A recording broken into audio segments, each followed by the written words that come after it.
Allô?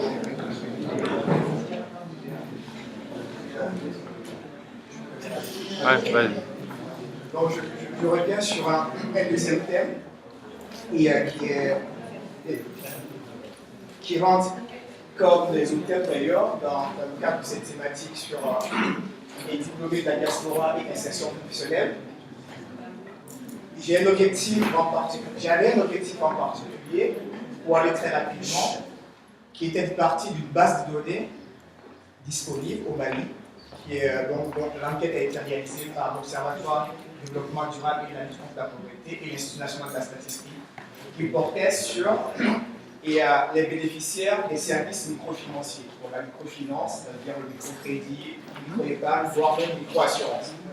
Et malheureusement, c'est pourquoi je fais bref, et je n'ai pas été assez loin dans mes analyses de données. Donc, je vais essayer de contextualiser le problème, quitte à vous de revenir sur certains points qui vous semblent intéressants dans la discussion.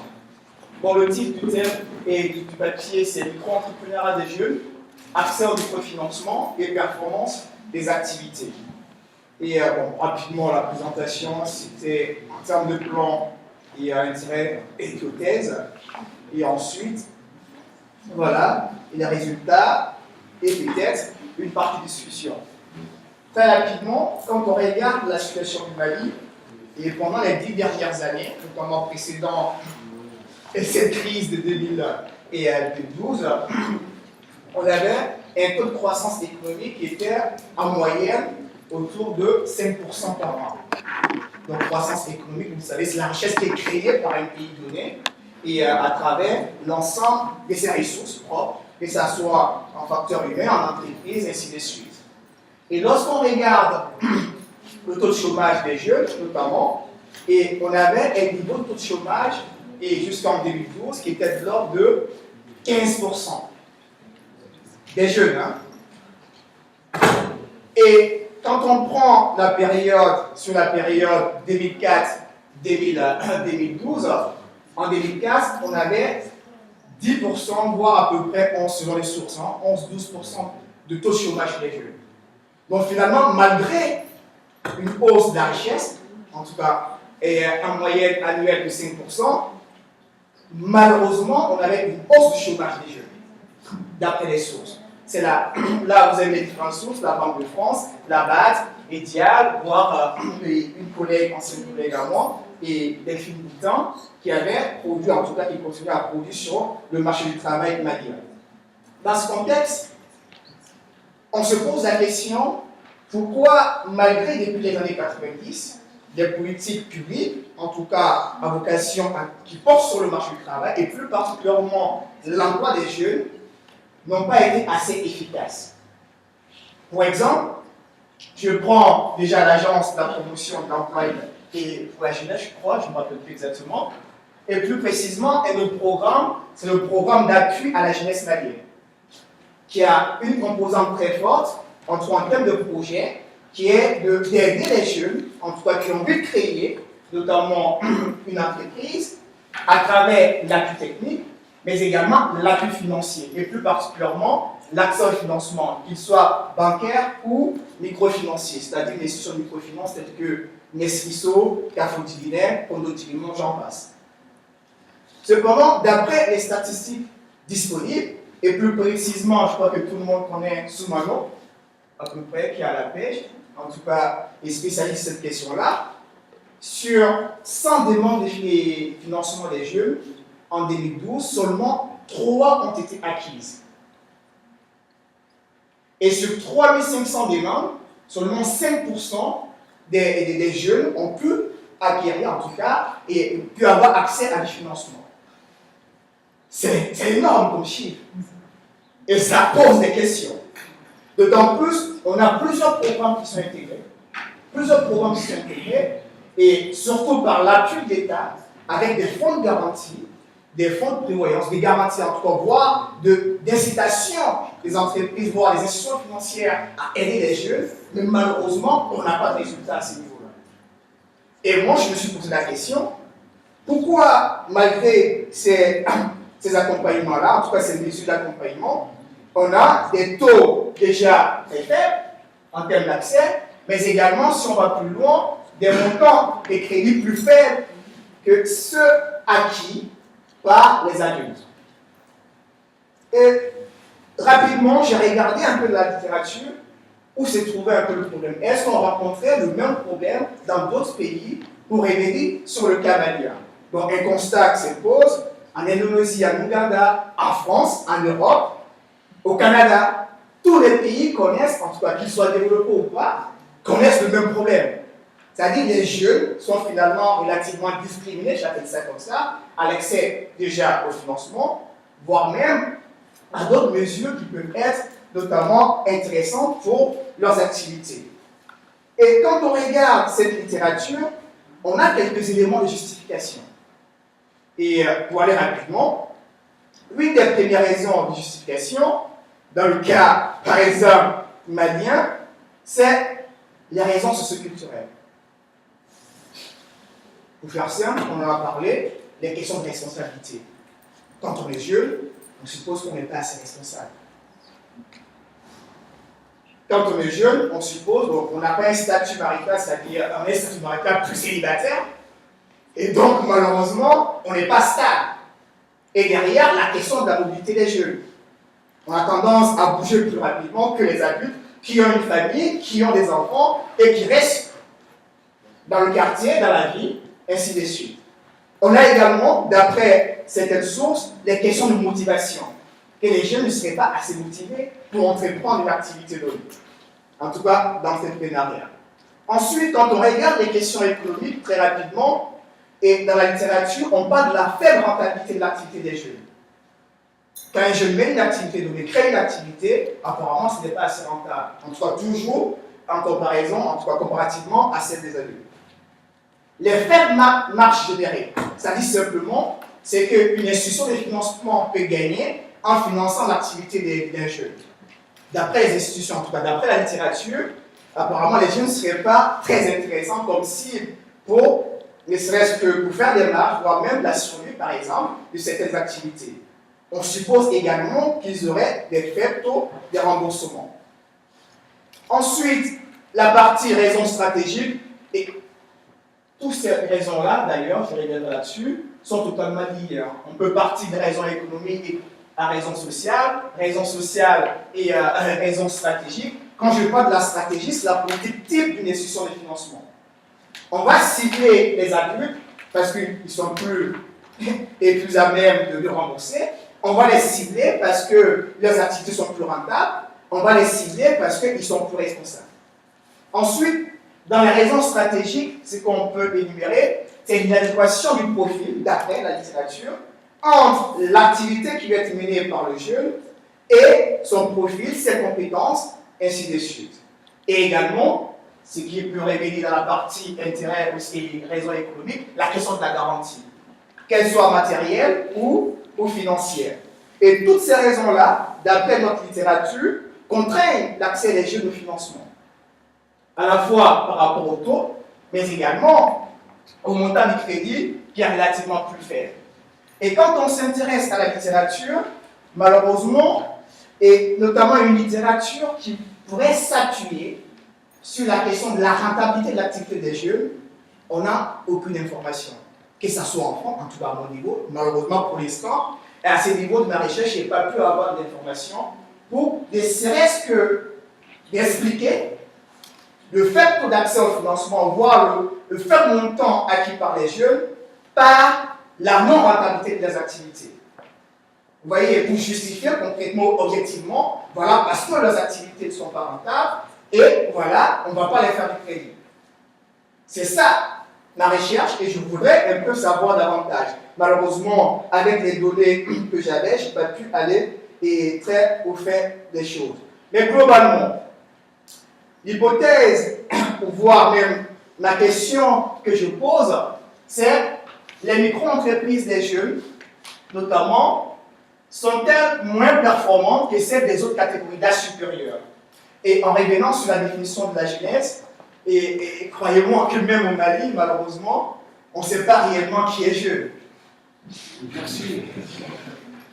Et si je prends deux sources, on a une première source qui est l'Observatoire de l'emploi de la formation, Les jeunes, c'est à peu près de 12, voire parfois, je vois dans certains documents, de 14 à 40 ans. Si on voit les documents d'un programme national de la jeunesse, c'est à peu près, et de 12 également, à 35 ans.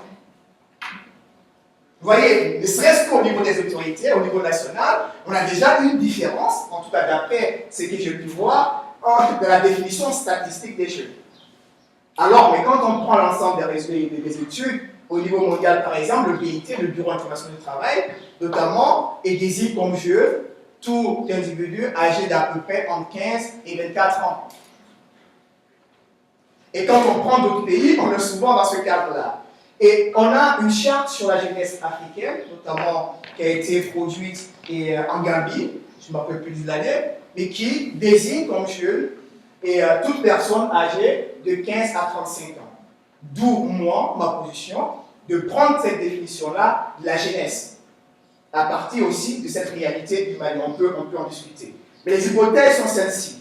À partir de cette littérature, je dis, voilà, les jeunes ont un taux d'accès au financement assez faible et un montant assez faible. Les conditions de financement de leurs activités sont plus contraignantes. Et ensuite, en revenant, ils peuvent être aussi performants, surtout quand on leur donne les moyens de réussir.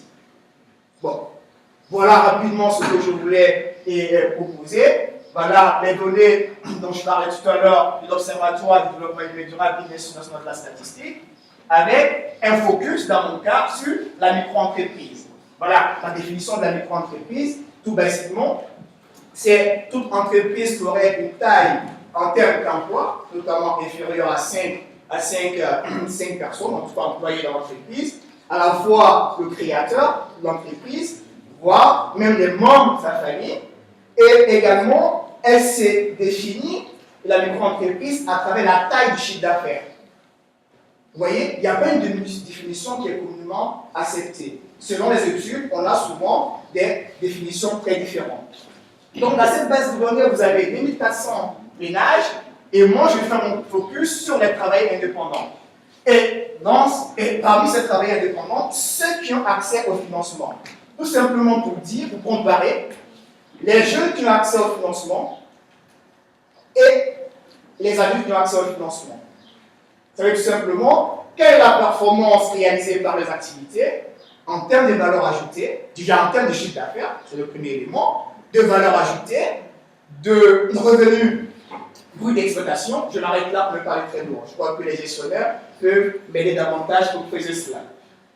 Bon, aujourd'hui, je prends une approche tout basique, tout bête, pour les premières analyses, faire une statistique descriptive pour voir à peu près quelle est la tendance, ne serait-ce au niveau de ces différentes barrières. Bon, rapidement, on va voir si les hypothèses, en tout cas à travers cette base de données, se retrouvent. Quand on regarde les jeunes, ici 15-35 ans, notre colonne, 35-45 ans, ainsi de suite, jusqu'à 97 ans, c'est la base qui nous donne ces éléments-là. Hein. Voilà, je vais prendre dessus. On voit simplement, au niveau du lien avec le chef de ménage, c'est-à-dire, est-ce que le jeune est chef de ménage ou l'adulte, en fonction de sa catégorie d'âge, est chef de ménage, on constate que 40% des jeunes seraient chefs de ménage. Alors que les adultes, vous voyez, ça part de 62 à 86%. Ensuite, quand on regarde au niveau du statut matrimonial, on voit que les jeunes ont un taux de célibat relativement plus élevé, largement d'ailleurs plus élevé, 12,8%. Alors que les adultes, on voit effectivement 1,5% pour 36 ans, ainsi de suite. Mais, malgré tout, les jeunes sont aussi des jeunes mariés. Vous voyez, plus de 80% seraient mariés. Et quand on regarde les autres classes d'âge, on voit effectivement que le pourcentage de mariés est plus élevé, mais surtout que la polygamie est beaucoup plus élevée quand l'âge augmente. Ensuite, quand on regarde parallèlement ces caractéristiques et qu'on regarde le côté alphabétisation au niveau d'instruction, donc lire et écrire, 48% des jeunes savent lire et écrire à travers la base de données. Ensuite, on a 44%, 36%, et le taux a tendance à baisser selon l'âge. Quand on prend le niveau d'instruction, je dirais seulement 59% des jeunes n'auraient aucun niveau, donc ne sont pas, on va dire, allés à l'école. Ensuite, le pourcentage augmente selon l'âge, surtout, est plus fort sur la classe d'âge 60-97 ans. On pourrait comprendre cela, mais voilà. Ensuite, qu'est-ce que je peux montrer encore une fois? Au niveau des principales activités menées par les jeunes ou les adultes, on voit que les jeunes sont fortement présents dans les domaines de commerce et de vente, et les adultes, progressivement, sont soit dans la partie, surtout progressivement de la partie agriculture et élevage pêche, voire pour la classe 36-45 ans, on est également fortement présent dans le domaine du commerce et vente. Je ne vais pas plus de détails sur les autres activités. Les jeunes aussi sont fortement présents dans toutes les questions d'autres services, à savoir la coiffure, la restauration, ainsi de suite, qui ne sont pas fortement expliqués, en tout cas à travers cette base de données. Et l'autre élément qui m'intéresse davantage également, c'est le taux d'accès à travers la base de données. Au-delà de la littérature que j'ai, je regarde dans ma base de données que seulement, je dis bien seulement, 62% des jeunes ont accès au microfinancement.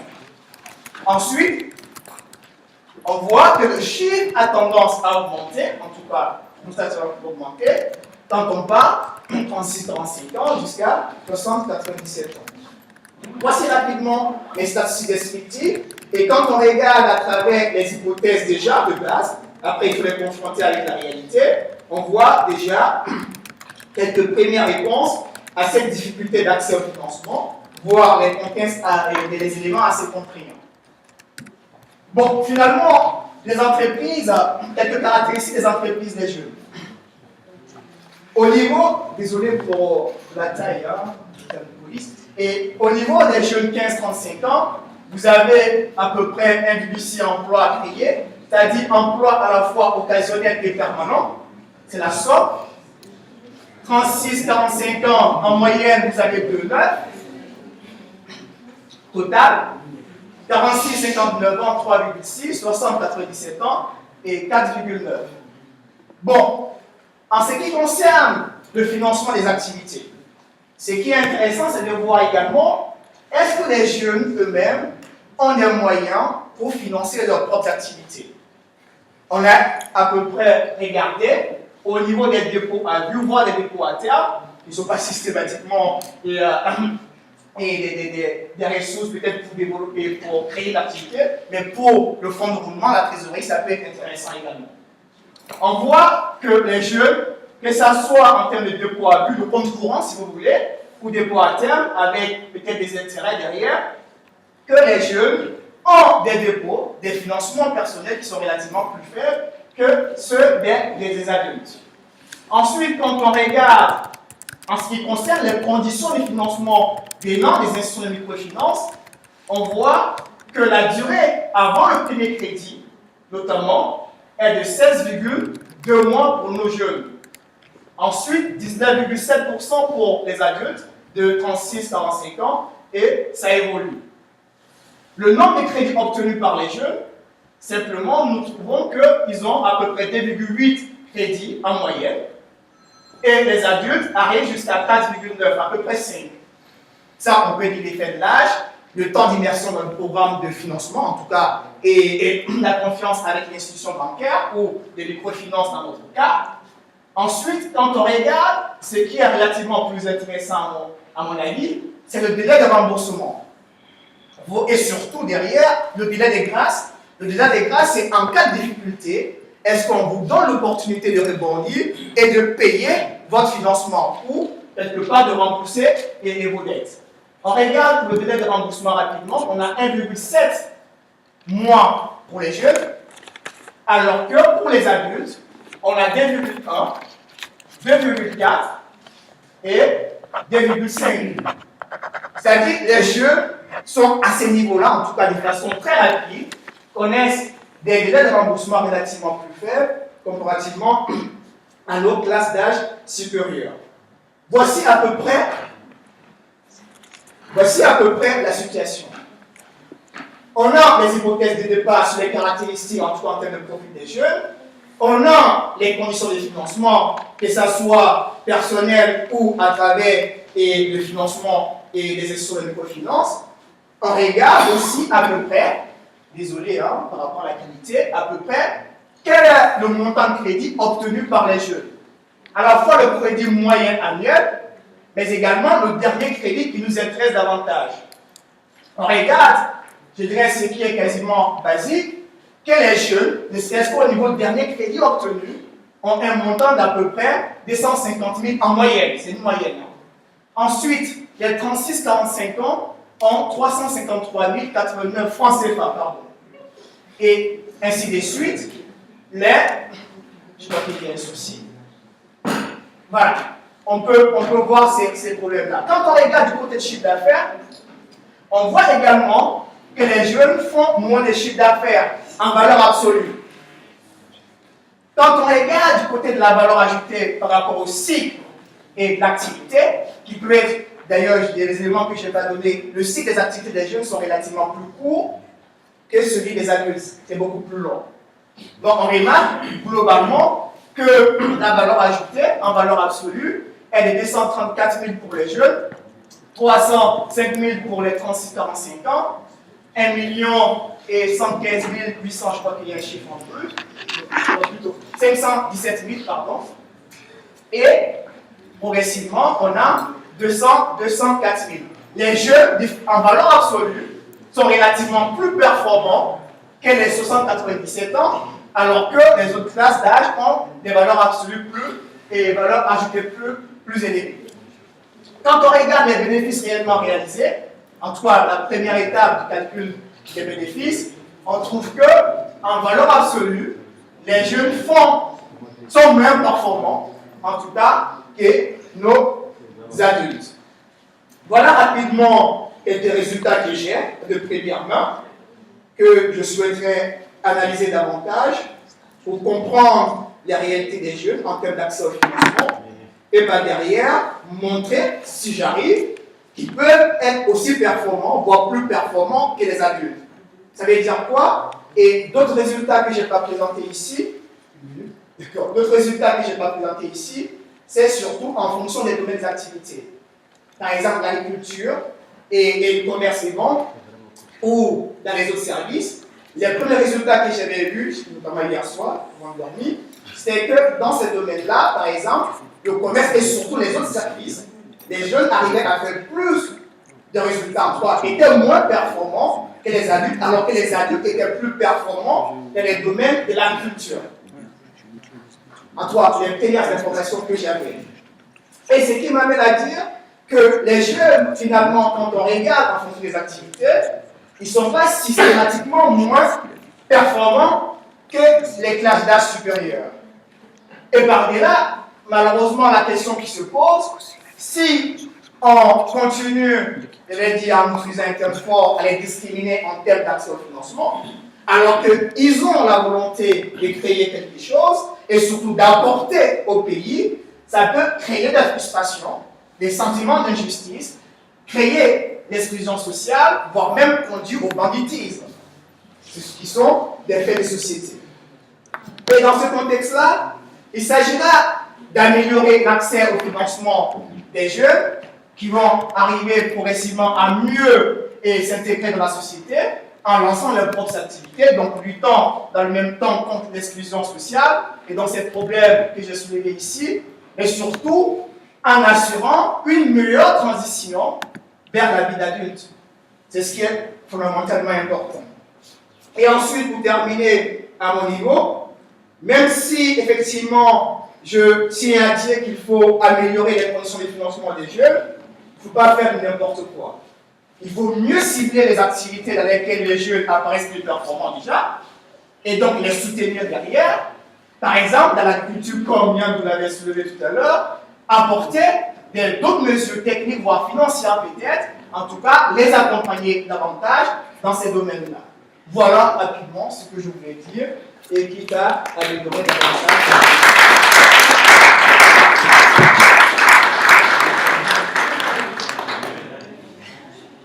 des questions?